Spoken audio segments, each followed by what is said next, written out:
اجالا ہے ایماں کا یہاں خواجہ وہاں خواجہ، زمانے بھر میں روشن چراغ چشتیہ خواجہ، تیری شان کرامات ہے یہ کہ شان عبادت ہے، چلا آتا ہے چوکٹ پہ تیری سارا جہاں خواجہ۔ تاج الاولیاء حضرت خواجہ معین الدین چشتی رحمۃ اللہ علیہ کی برکت سے ہندوستان میں اسلام کا نور پھیلا۔ آپ 70 سال تک دن رات اکثر اوقات باوجود رہے۔ آپ تو ولی تھے ہی، جس پر ایک نظر ڈال دیتے وہ بھی ولی ہو جاتا۔ کافی دنوں تک آپ استغراق کے عالم میں رہے، آنکھیں بند کیے ذکر الہی میں گم رہتے۔ نماز کے وقت حجرے سے باہر تشریف لا کر جماعت سے نماز ادا فرماتے تھے۔ آپ 24 گھنٹے کے دوران ختم قرآن مجید کی تلاوت فرما لیا کرتے تھے۔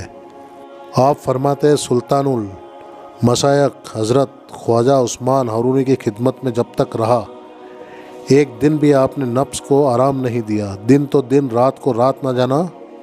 شیخ طریقت جب کسی سفر پر ہوتے تو میں ساتھ ہوتا، آپ کا بستر توشیدان سر پر اٹھائے ساتھ ساتھ چلتا۔ جب حضرت نے میری ایسی خدمت دیکھی تو خوش ہو کر مجھے ایسی نعمت عطا فرمائی جس کی کوئی حد نہیں۔ پھر فرمایا جس نے جو پایا خدمت سے پایا۔ پھر فرمایا میں ایک وقت شہر میں تھا، نام یاد نہیں، ہاں اتنا جانتا ہوں کہ ملک شام کے قریب ہے۔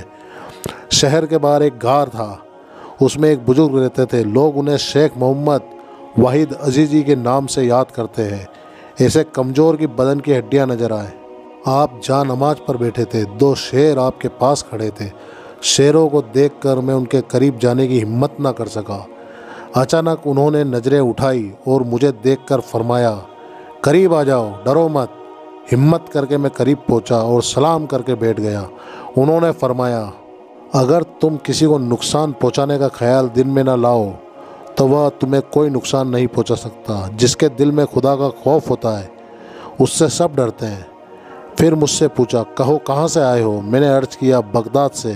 فرمایا خوش آمدید، بزرگوں کی خدمت کیا کرو، تمہیں بزرگی ملے گی۔ میں برسوں سے لوگوں سے الگ تھلگ ہو کر اس غار میں پڑا ہوا ہوں اور 30 سال سے روئے جا رہا ہوں۔ میں نے عرض کیا حضرت کیوں روئے جا رہے ہو؟ فرمانے لگے جب نماز پڑھتا ہوں تو نماز کی ساری شرطوں کا پورا خیال رکھتا ہوں کہ اگر ایک بھی شرط پوری ہونے میں کم پڑ گئی تو ساری محنت بیکار جائے گی۔ اے درویش اگر تم نے نماز کے حق کو ادا کر لیا ہو تو بہت بڑا کام کیا، ورنہ سب کچھ بیکار۔ پھر فرمایا دوزخ اس کے لیے ہے جو نماز کی شرطیں پوری نہیں کرتا، وقت پر نماز ادا نہیں کرتا۔ میری یہ حالت جو تم دیکھ رہے ہو اسی وجہ سے ہے کہ مجھے معلوم نہیں کہ نماز کا حق پورا کر پا رہا ہوں یا نہیں۔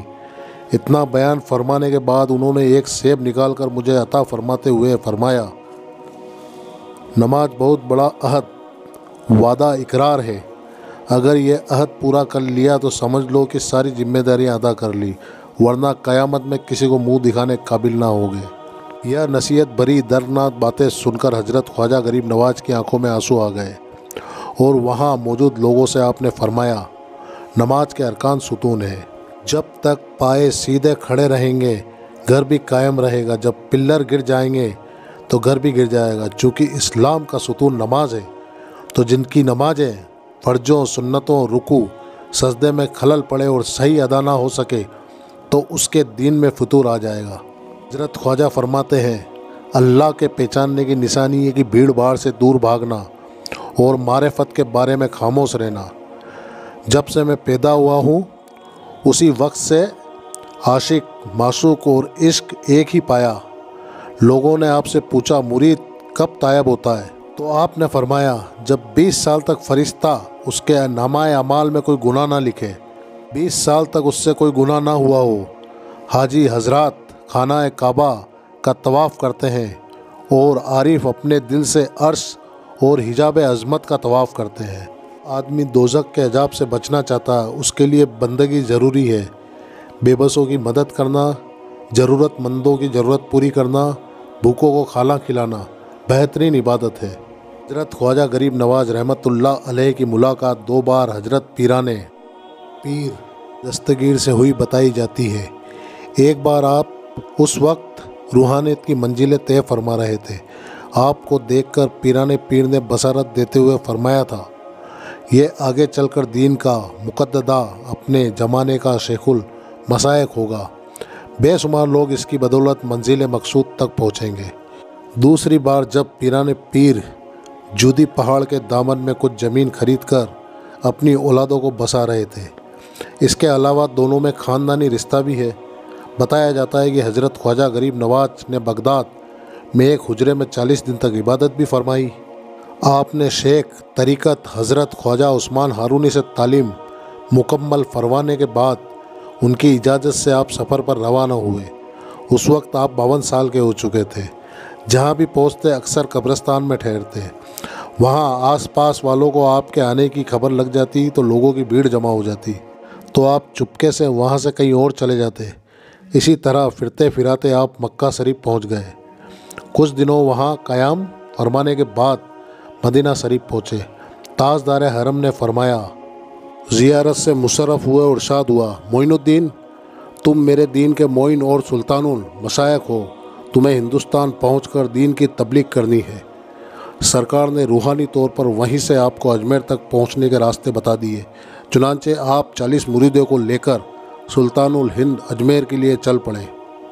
اجمیر پہنچ کر آپ کو اسلام کی تبلیغ شروع کرنے سے پہلے کن کن حالات سے دوچار ہونا پڑا، اسے دہرانے کی ضرورت نہیں ہے۔ بہرحال آپ نے اپنی روحانی طاقت سے شاہی اور شیطانی طاقتوں کا مقابلہ فرما کر انہیں زیر فرمایا۔ دکھیوں کے مسیحا بنے۔ انسانیت کی خدمت کو آپ نے مشن بنا کر اسلام کی تبلیغ شروع فرمائی۔ چنانچہ معمولی سی مدت میں اجمیر اور آس پاس کے علاقے فرزندان توحید کے نغائے توحید سے گونج اٹھے اور اسلام کا پیغام امن اور راحت گھر گھر پہنچ گیا۔ آپ پیغمبر اسلام کے فرمان پر عمل کر کے 6 رجب 633 عیسوی کو اپنے رب سے جا ملے۔ آج بھی آپ کا آستانہ دین دکھیوں اور حق پرستوں کے لیے مرکز عقیدت بنا ہوا ہے، جہاں ہزاروں لوگ روزانہ آتے ہیں اور فیض پاتے ہیں۔ اتفاق سے یہ مجموعہ حضرت کے عرس خاص کے دن 6 رجب 1429 کو ترتیب پایا۔ دوستوں، اگر آج کا ویڈیو آپ کو پسند آیا ہو تو اس ویڈیو کو لائک کریں، شیئر کریں اور کمنٹ کریں۔ خدا حافظ۔